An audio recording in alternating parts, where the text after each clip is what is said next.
You like the bubbles? Anyway, so since I'm so committed to doing ridiculous things and I've made it a way of life, today is the day that I brought the guitar down into the basement and it's terrible. I'm not good, but I'm doing this and playing this song because I so appreciate uh, Elvis Costello's audiobook, How to Play Guitar and Why.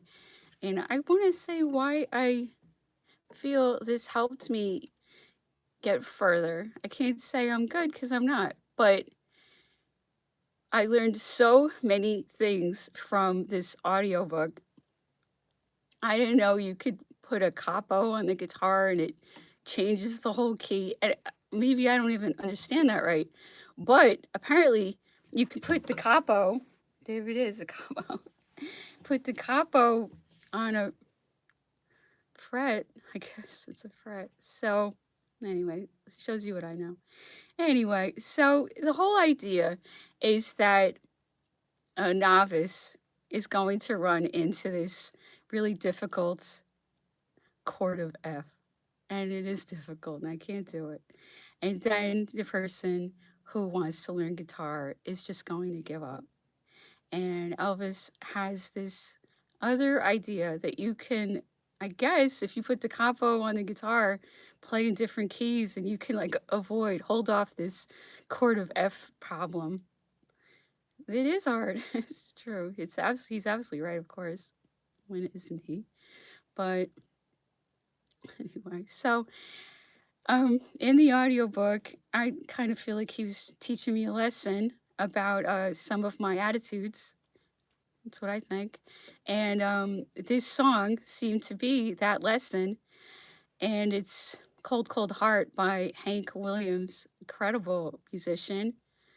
And I didn't realize how great he is. But this is a very beautiful song. The problem is it makes me cry. And I may very well cry when I play this. I can't control it, just happens. So, I'm not in a very good control of my emotions, obviously. I used to cry all the time when I played this, and now I cry less. So we're doing better now. So that's, I guess, Hank Williams or me, or the way we combine. All right, let's try to do it. It's embarrassing, but I I want to show that it does work and that I am continuing. And I probably need to stop playing this song because it does make me cry. So maybe I can find another song that doesn't make me cry. Oh my goodness, it's so emotionally affecting. Anyway, let's do it. I had to maneuver everything because this is not the environment to play guitar at all. So we'll see if I can even do it. Last time I couldn't even hold this thing right. Okay, here we go. Okay.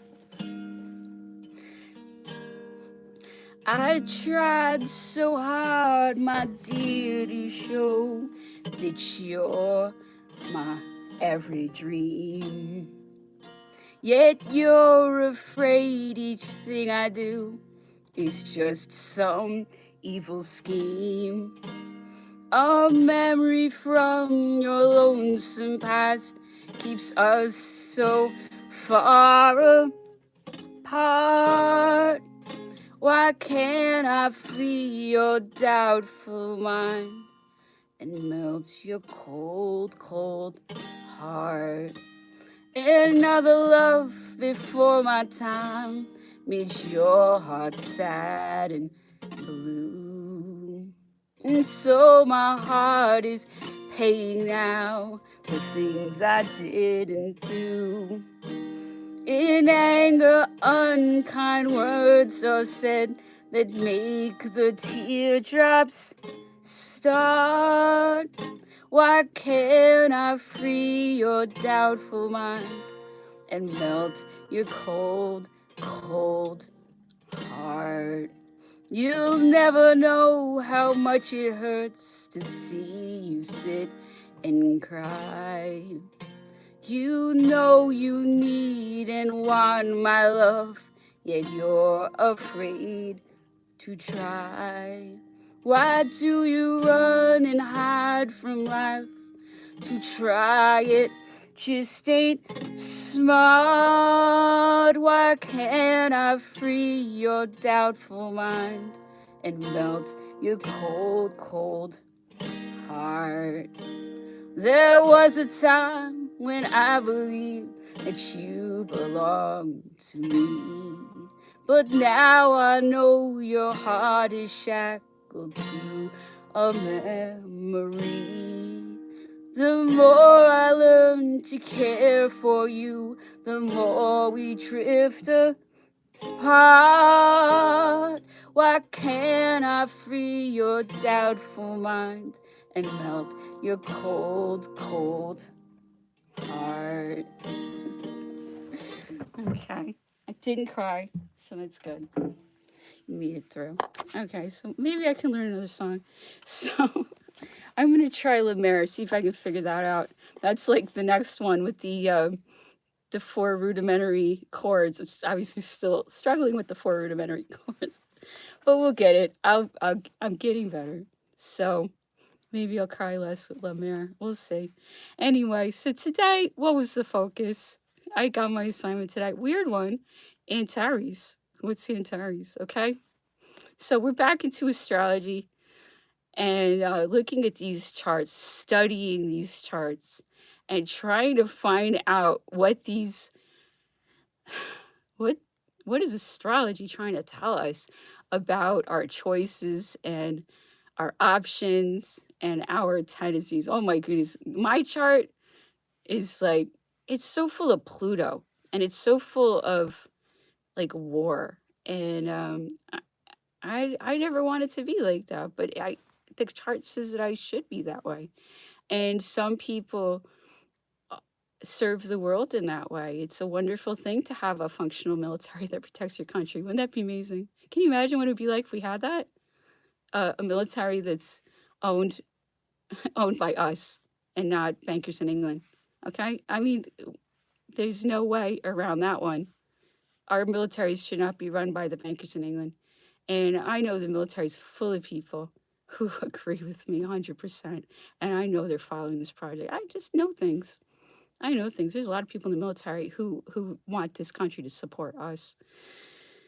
You see, so war does have its role, and soldiers do have uh, a wonderful thing that they can do if they're on the right side, and if their motivation is correct, and if their hearts are in the right place. It's a wonderful thing to be a warrior. And the funny thing is, good people don't like to be warriors. Bad people like to be warriors. So what am I talking about this for? Because Antares is a fixed star. It's the heart of the Scorpion, okay? So the heart of the Scorpion, my sun is in Scorpio, and Scorpio is ruled by Mars and Pluto, and these are like malefic planets. Scorpio's kind of like a down, dirty, cunning sort of place. It's not that positive to be a Scorpio. You know, you're dark and sexy and dangerous, but nobody trusts you, or you're scary. So that's really the double-edged sword of this Mars Pluto Scorpio type energy. And boy, am I awash in it. But it is a watery energy. It's very spiritual, but maybe in a dark way. Um, the Scorpio energy isn't afraid to go there. So that's a good thing. Someone needs to go there. A lot of people just won't. And so what's going on with the heart of the Scorpion, Antares? So it's a big, beautiful planet. It's red. I went through all the explanations. There's these old-fashioned explanations for Antares, if it's here, if it's there, and it's like ridiculous. You know, your foot will get cut off or something, or nobody will like you. I mean, it's so specific, and it really doesn't make any sense. Um, oh, and then I actually put this up on the astrology report on the blog today. So you can see all this stuff I'm talking about where it tells you, you know, all the terrible things that are going to happen to you if you have Antares somewhere near a planet or something. You can read those because I did put them up. And then there's all of these famous people under it. And you can see that actually half of them had happened to them. But that's what matters. Do you know what I'm saying? The results. What do the charts show? It doesn't matter what Ptolemy said, you know? What do the charts show? We're looking for results. We're not looking to carry on traditions that we don't even know about. So So that's the deal. You can find out what everybody's saying on the internet, the big sites, and by no means trust them because they're on my blog. Some of them do seem like good people, I will say that. And some of them seem like they anyway, so whatever. Let's just like I said, even if it is them, they do know about astrology. So just don't get yourself into trouble. I can't say that enough. Please don't trust people because that astrology thing, you don't know if you can trust those people. Some of them do seem good, but who knows? So we're taking their knowledge, okay? But we're not taking the scams that come along with them because that's kind of how the internet works. They give you something you want. Oh, and there it is, that thing you don't want. That's the internet. That's a perfect description of the internet. Anyway, so it's Aries. We're finding out probably directly from my enemies about Antares because they're trying to, flood us out. That's what they do best. If it's somebody that they can't really insult or put down, they flood the person out because they have so many agents and they just have so much personnel. They can flood you out if you're just like one person like me. So learn all their techniques and go, oh, look, here they come. Here they come. They're going to flood it out. So, for example, I used to be on Reddit and I would have some kind of like cool posts that everybody liked. And then there they'd come in, woo, flood it down. And then everybody would just watch them do it. It's such a joke. It was a joke 5 years ago. We were all just laughing at them. And now, how is it? After they've tried all this other stuff on top of it, they think we're going to believe their performance art. I can't believe they think I'm gonna start to take their performance art seriously. Good luck. Good luck, guys. Those are they're like entertainers. And oh, and it's all actors. So there you go. They're not even trying to fool you. They're just letting you know it's all just a show that they put on 3D, theater in the round. Okay, it's all theater in the round with them. That's what we're up against, a bunch of players. Anyway, so Antares War. See what I can't stop. You can see how bellicose I genuinely am. This it's kind of not my fault. It's a chart. Okay, so I hope at least I'm showing people that I'm in a bad position from every angle, and I'm making the best of it. That's so funny. I have to say this. I've been watching these bootlegs of Elvis from his tour in England. I love him touring England. That's my favorite part. I love the idea of him running all over England. That's my favorite thing. Anyway, so he said something a little dark. He said to the audience, maybe I'll never see you again. So I can't believe he says things like that. Anyway, he said, but let's make the best of it. That was so Napoleon. I couldn't believe it. Because I do really know Napoleon. Couldn't believe it. He says things that are just Napoleon. It's amazing. Napoleon, the Napoleon ideal too, is very much alive. He always says like, "Let's make the best of it." That's like his line. Couldn't believe he said that. It's little things like that, and that's the truth. And you know it. It's incredible. I'm just so shocked about it. Anyway, so please tour England. Oh, this is gonna be interesting. That is so cool. See, they can't keep you out now. I love it. This is, I think, the great architect on our side's very funny also. And Cohen, Elvis Declan Napoleon is so funny. I can't believe it. And he's like the funniest person. He's like the funniest person. I can't believe it. Yeah, he's full of surprises. So now he's the best comic, best musician. Okay. So yesterday I was talking about my one positive aspect, but it's not even positive because it has Pluto all over it. So you can see it on my chart if you go to the astrology report on my blog. You see the only place I have any blue, harmonious aspects is on this Neptune in the 8th house. That's a place of Pluto. In Sagittarius, that's a place of Jupiter. Okay, so think about that. Okay, Neptune, very spiritual, very empathetic, too empathetic. And then a place of Scorpio, so very secretive and dark and painful and transformative. I mean, I hope we know what that Scorpio feeling is now. And then Sagittarius, like really enthusiastic and truthful and looking for new adventures and hopeful and jovial and fun. Okay, so that's like my easy spot because it's sextile Jupiter in Aquarius. Okay, so so it's already Jupiter because it has a duplicated Sagittarius, so it's very benevolent, and then it has like the help of Jupiter, and it's in Aquarius, which is such a freedom-loving, technological, like populist feeling. So that's the kind of Jupiter that's like feeding into this harmonious aspect. And then I have a sextile Pluto, which is malefic. You know, it's not really even lucky, probably, if you have a harmonious aspect with it. But still, it's there and it's harmonious. I'll take it. And Pluto, what's Pluto doing? It's in a like a trapped, intercepted Libra. So my art and my relations are all trapped and unbalanced. And they are. I really have an intercepted Libra in my life. And Pluto is in there. And Pluto is, I'm Sun in Scorpio. So Pluto is really important to me because Scorpio is ruled by Pluto and Mars. But so I'm like this Pluto transformative, kind of dangerous artist who's trapped. Well, there you go. And then it's making a harmonious aspect to this Neptune, the dredges of secrets, in a very benevolent, helpful way. Okay, so it's happening because Pluto is a very, very, very powerful, very transformative energy. It's just painful. It's painful to me, it's painful to others, it's painful to everybody. Pluto is painful. Like the process of change, it hurts you. And you don't want too much Pluto, but it seems I may have too much Pluto. So that Pluto is a trine. That's a good aspect with Jupiter. Okay, so what would that be? Jupiter and Pluto together. That would change the world in a good way. I think Jupiter's strong enough to turn this Pluto good. You know, Pluto can be good. That's my whole point. A warrior is a good thing if they're fighting from their heart and they're fighting for their people. You know, the Cancer, that kind of fighting for your homeland, saving your family. You know, all that stuff. That's all kind of like a moon energy, a moon Cancer energy.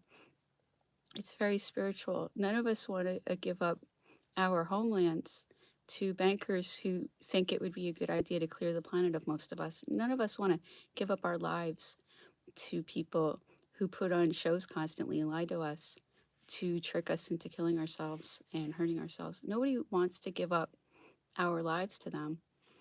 So, you know, I'm trying to appeal to your heart. That's that war through empathy. Pisces, I'm trying to show you that this is really a strong energy in my life. I'm empathetically asking you to look into your soul. It's all Neptune. And like let's save ourselves. You know, that's saving ourselves is fighting. And do it in a intellectual way, you know, to do the hero's journey. The hero's journey is really very Jupiter kind of feeling because Jupiter's about traveling and Jupiter's about new things and Jupiter's about spirituality and Jupiter is about astrology and learning new experiences. Everything to do with Jupiter is the hero's journey. So it's really there. And I went into a lengthy explanation yesterday about Pallas Athena, how I have a alignment between Pallas Athena and Neptune. So it's not just saying that that I'm fighting in this spiritual way. It's saying I'm doing it like Pallas Athena would, which is through amazingly patterns. And I mean, she's even a weaver. I'm a spider too. I could weave things. Sure, she would like turn people into spiders and stuff. So she's a weaver. I crochet, but I don't. Anyway, I'm saying like Pallas Athena is like me down to the last detail, basically. And I'm complimenting myself or whatever. Anyway, so it's that kind of Neptune warrior. Okay, and then what's right there on top of it? Antares. That's why I'm going into all this. What does that mean? It's Antares. What is Antares? Antares is one of the watchmen in the sky, the watchmen of the west. Please, it's on the blog. There's the 4 watchmen. It's these big stars, and it's such a huge part of our heritage as humans to explore the stars. And this is a major, major star, Antares. And Antares is like a badass. I don't want to say he's bad, but they're all saying it's malefic and just really violent. And they're not saying too many nice things about it. Just like almost the worst of Scorpio. They say it's a character of Saturn, Jupiter, Mercury, and Mars. Okay, well, that's a lot of things. Okay, well, let's break it down. Saturn, that's work and discipline. Jupiter, it's luck and knowledge. And Mercury is communication and ability to relate at eh, the mental level. So, what is that? And Mars, that's Napoleon. Actually, now that I think of it, so it's interesting. That is Napoleon. Think about it. Napoleon is Mars. Obviously, he's a warrior, and then Mercury, he's a PR warrior always. And then Saturn, nobody worked harder than he did. And Jupiter, he's the most benevolent guy ever. That's actually a perfect description of Napoleon. Okay, so Napoleon is Antares. If he, I read it over and over again. That's what it is. It's like the greatest warrior ever, plus those other planets. Because the greatest warrior ever is Mars. Wow, it's Napoleon. Anyway, that's really interesting. And then he gets such a bad rap, but he was fighting for the right cause. He was a wonderful gift to the world because he was fighting for the right cause. And that's why I do what he did, because he did the right thing. It was terrible. He had a horrible life. He was miserable and sad. He really sacrificed himself to do what he did. But he was going to be miserable anyway because he was a miserable person. He was very, very, very, very, very tormented and sad. And that's how he lived his life, to try to help people. Anyway, so some warriors are very good. So I'm trying to say that. Oh, and then I was talking yesterday about how my chart and Elvis's synastry chart show a square between this kind of stellium that I have in the 8th house, and it's square his stellium of the Sun, Pluto, and Mercury.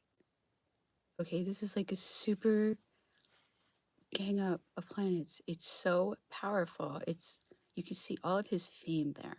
He's so transformative, and he should be a million times more famous than he is anyway. Okay, and he's going to be, but he is still very famous. But to me, that's even more famous than he is. What I'm seeing, the Pluto in Leo. He's not Pluto in Leo yet. I don't think so. I don't see it.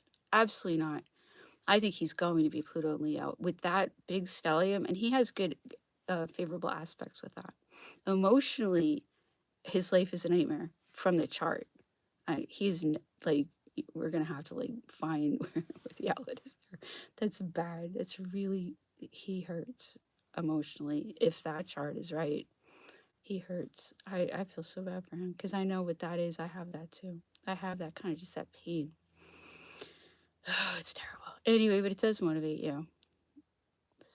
So he has that square with this Neptune, Pallas, Athena, Antares. It's called a gang up, and so his fame is painfully interacting with it. Well, isn't it? Isn't his fame painfully interacting with my project? It's a perfect explanation. And remember, that's Pluto. And now we're finding out that Antares, which is right there, it's really a Pluto energy. They're saying it's Mars. They're saying it's the heart of the Scorpion. You can't tell me that's not a Pluto energy. It's a warrior, violent warrior who never quits. And he's so strong. He's so unbelievably strong. That's Pluto. I mean, Pluto energy, obviously.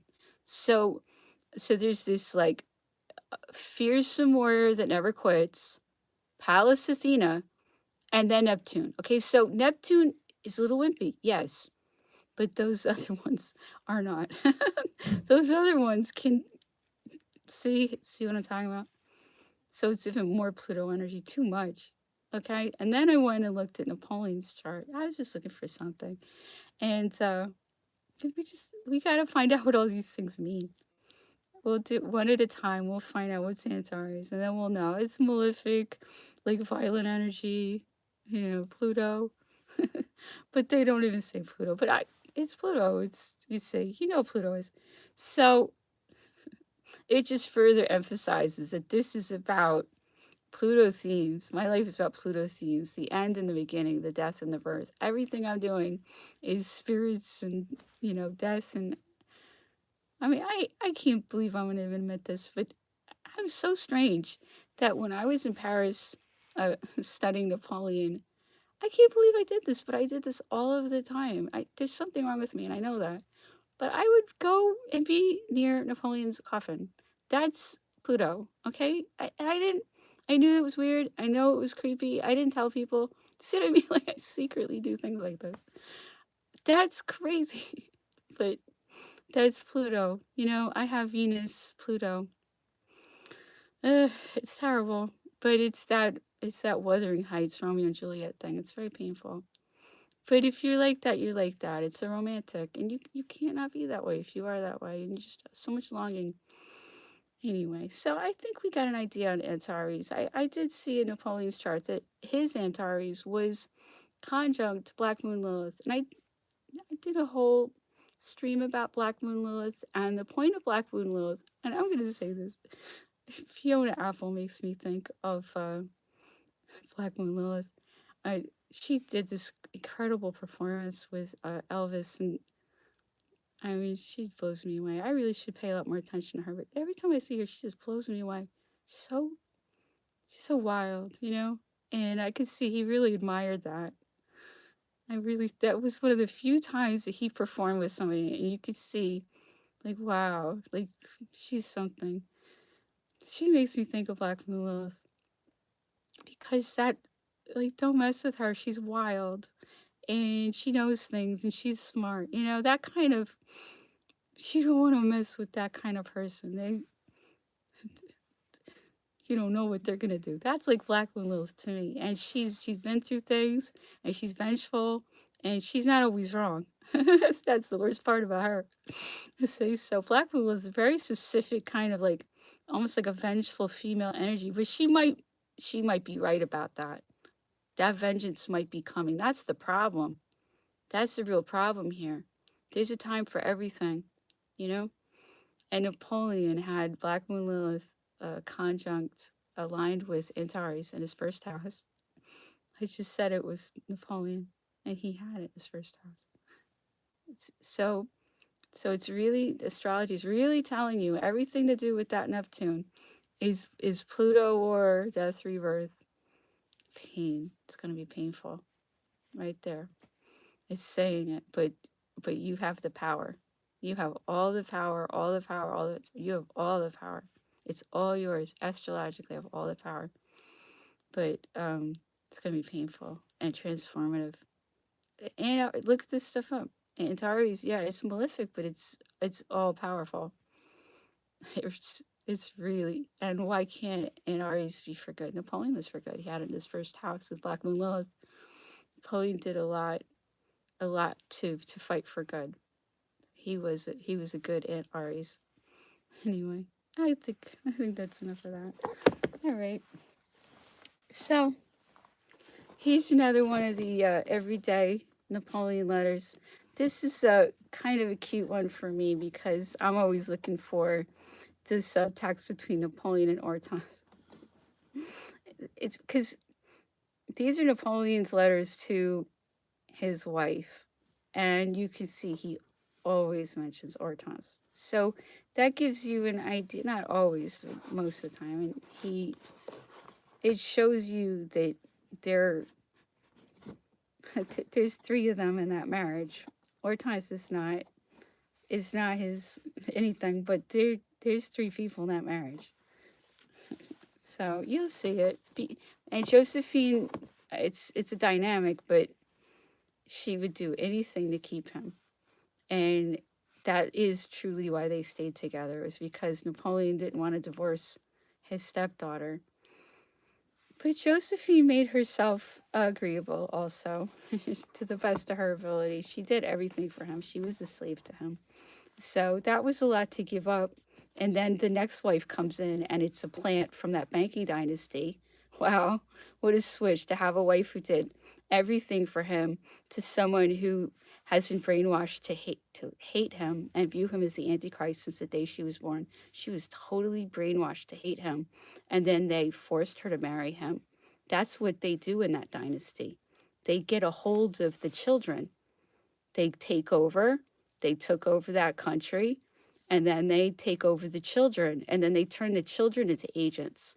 That's what we see in the Marie Louise story. Marie Louise is a tragic figure, but she brought Napoleon down with the banking dynasty techniques. And if you want to find out how they will create a situation where their target gets married to one of their plants and then gets children involved, that's a very powerful trick for them to play on someone. And that is what brought Napoleon down. And people need to know that they will do that. They will, there's nothing they won't do to get their way. The operative word is get their way. They always have to get their way. Well, you know what? If they always have to completely get their way, that's actually a weakness. Think about it. One little tiny dark occult, left-hand path, predatory, exploitative, marauding group has to always get their way constantly, and they have to control everything and everybody constantly. Okay, and they've done a great job. They've done a great job flipping everything to their favor and rigging the game so hard in their direction. Wow, there's nothing for anyone and everything for them. Every single last thing for them and nothing for anyone else. See, that kind of incredible greed is actually a huge weakness. Why? Because then the whole world has no incentive to support them. And then when they roll out these psyops with all their drug-addicted people and their performers and all the other people who are so dependent,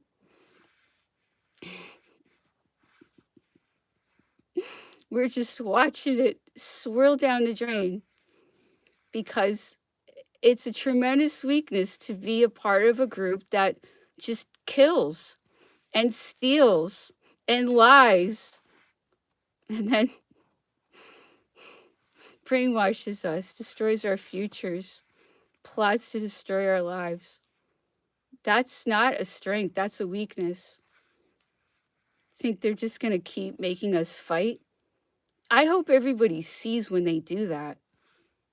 You have to fight now. I'm sick of it. I'm sick of them. If you see these people causing fights, fomenting wars, they need to be called out. That is, it's anti-human. And it's all over the media, okay? And it's all over YouTube. All over YouTube, okay? All right, here's the letter. Wow. See, that's what I'm saying. I can't get away from it. It's kind of not my fault. Kind of can't help it. All right. Anyway, one of those typical letters. This is the one where Napoleon mentions that Hortense is not writing. That's not okay. This is a lot. He doesn't talk that way about most people. My love, I have not had news of you for several days. I would have been very glad to be informed that the waters are doing you good. And as to how you pass the time, I have been at Ostend for 8 days.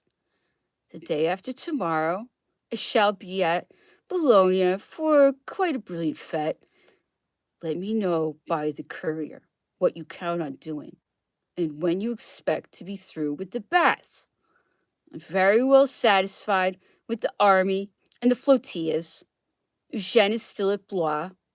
I am no more in touch with Hortense than if she were on the Congo. I have written to scold her. 1,000 pleasant remembrances for all. Napoleon. Okay, so between the lines, the whole story can be found in between the lines. Okay.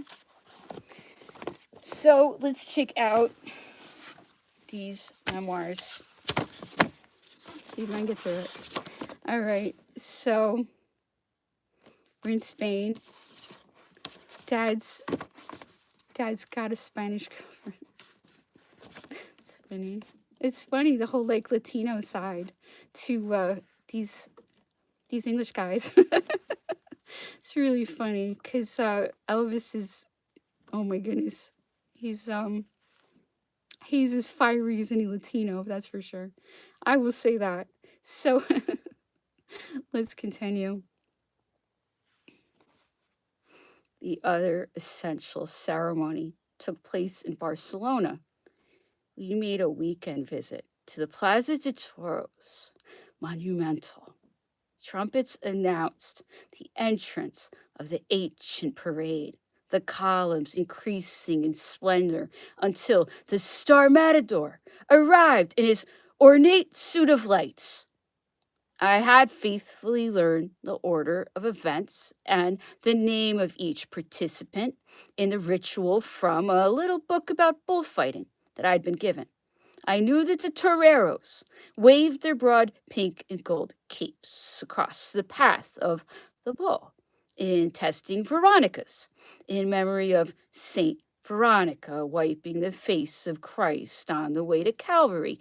And I think it all got mixed up in my mind with illustrations of Holy Week in a children's prayer book. There were leaping banderilleros with their antagonizing darts, and the picadors lancing the bull from the saddle of a padded and blindfolded horse until a dark, wet patch of blood appeared across the back of the bull. I don't doubt I was supposed to think of one of the Roman soldiers piercing his side with a spear. Finally, the preening matador came to dispatch the wearied beast, but not before making several indisputably brave but taunting passes of the red muletas that disguised the blade. The odds seemed well in his favor, even though an earlier, less skilled colleague had been caught by a horn and flung like a limp doll.